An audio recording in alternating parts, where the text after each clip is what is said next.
চটজলদি পনিরের ডালনার রেসিপি চলো তোমাদের সাথে শেয়ার করি। প্রথমে পনিরগুলোকে কিউব করে কেটে নিতে হবে, তারপরে সাদা তেলে ভেজে নিতে হবে। তারপরে সেই পনিরগুলোকে তুলে একটু গরম জলের মধ্যে নুন দিয়ে ভিজিয়ে রাখতে হবে। কেটে নিতে হবে টমেটো, তারপরে আলুগুলোকে ভেজে নিতে হবে।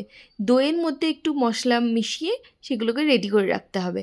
গরম মশলাটাকে তেলের মধ্যে দিয়ে আদা রসুন আর কাঁচা লঙ্কার পেস্টটাকে ভেজে ভেজে নিতে হবে। তারপরে টমেটোটাকে দিয়ে তার মধ্যে একটু নুন আর চিনি দিয়ে সেটাকেও ভাজা ভাজা করে নিতে হবে।